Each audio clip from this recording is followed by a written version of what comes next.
Quelle a été la pire annonce que ton école ait jamais faite? J'étais en train de manger mon sandwich quand les vieux haut-parleurs ont émis ce bourdonnement étrange.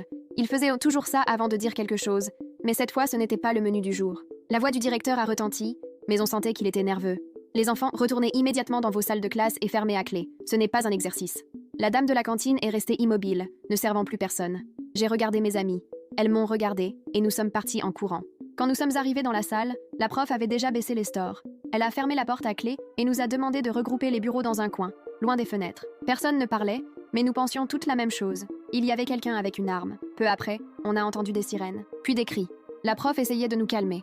Elle disait que c'était peut-être une erreur, mais ses mains tremblaient. Elle n'arrêtait pas de vérifier ses emails, comme si c'était une émission en direct. Soudain, un bruit sourd a retenti dans le couloir, comme si un objet en métal était tombé. Certaines ont commencé à pleurer en chuchotant que c'était juste dehors. Je le croyais aussi.